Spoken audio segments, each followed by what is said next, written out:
లడ్డూ విషయంలో ఎన్ని చర్చలు జరుగుతున్నాయో ప్రత్యేకంగా చెప్పాల్సిన పని లేదు. రాజకీయ నేతలు తమకు తోచిన విధంగా ఈ విషయాలపై స్పందిస్తున్నారు. విరించి హాస్పిటల్స్ అధినేత హైదరాబాద్ బీజేపీ ఎంపీ అభ్యర్థి మాధవీలత తిరుమల లడ్డూ విషయంలో స్పందించిన తీరు పలు ప్రశ్నలకు తావిస్తోంది. మాధవీలత గురించి ప్రత్యేకంగా చెప్పాల్సిన అవసరం లేదు. ఆమె అందరికీ సుపరిచితురాలే. హిందూ మతాన్ని తన అంతరాత్మగా చెప్పుకునే విచిత్రమైన ప్రవర్తనతో ఎప్పుడు ఏదో ఒక విషయంలో వైరల్ అవుతూనే ఉంటారామె.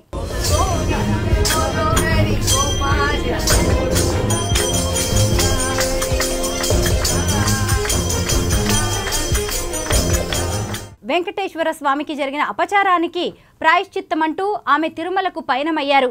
పరమ పవిత్రంగా భావించే శ్రీవారి లడ్డూ తయారీలో ఉపయోగించే నేతిలో కల్తీ జరిగింది అన్న ఆరోపణ యావత్ ప్రపంచాన్ని ఉలిక్కి పడేలా చేసింది.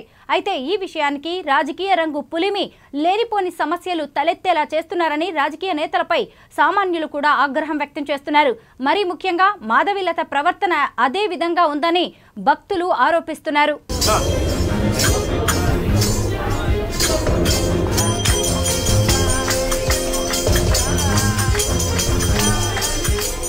తిరుమలకు బయలుదేరిన మాధవీలత ఆమె అనుచరులతో కలిసి కాషాయ వస్త్రాలు ధరించి వందే భారత్ ట్రైన్ ఎక్కారు. ఆ ట్రైన్లో వెళ్లడంలో తప్పులేదు.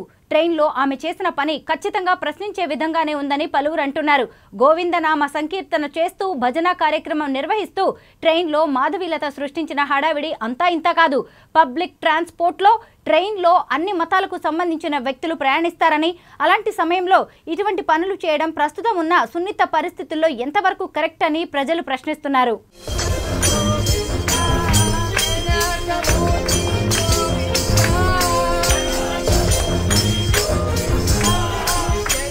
ప్రస్తుతం మాధవీలతకు సంబంధించిన వీడియో సోషల్ మీడియాలో వైరల్ కావడంతో నెటిజన్స్ దీనిపై పలు రకాలుగా స్పందిస్తున్నారు. నడక మార్గంలో తిరుమలకు చేరుకుని స్వామిని దర్శించుకున్న మాధవీలత మార్గ మధ్యంలో మరిన్ని వింత చేష్టలు చేసి మరింత ఫేమస్ అయిపోయారు. భక్తిని ఎవరి ఇష్ట ప్రకారం వాళ్ళు ఆచరిస్తారు, కానీ ఇలా బలవంతంగా అందరిపై రుద్దేలా పబ్లిక్లో ప్రవర్తించడం, అది కూడా బాధ్యతాయుతమైన పదవుల్లో ఉన్న నేతలకు సమంజసం కాదని భక్తులు అంటున్నారు. జగన్ తిరుపతి పర్యటనపై స్పందించాలని ఆమెను కోరారు. ఈ సందర్భంగా మాధవీలత మాజీ సీఎం జగన్ పై ప్రశ్నల వర్షం కురిపించారు. 18 సార్లు లడ్డూ తయారీలో తప్పు జరిగినా ఈ విషయాన్ని ఎందుకు ప్రజల దృష్టికి తీసుకురాలేదని, దేవాలయానికి లడ్డూల కోసం వచ్చిన 1300 కోట్లతో తిరుమల ఆలయానికి స్వచ్ఛమైన నెయ్యి అందించే గోశాలను ఎందుకు నిర్మించలేదని ప్రశ్నించారు. సీఎం హోదాలో ఉన్నప్పుడు జగన్ చేసిన తప్పులు, కుట్రలు ఒక్కొక్కటి బయటపడుతున్నాయని తెలిపారు. ఏది ఏమైనా హిందూ మతంపై తనకున్నంత ప్రేమ మరెవరికీ లేదు అన్నట్టుగా మాధవీలత ప్రవర్తన ఉందని పలువురు ఆరోపిస్తున్నారు.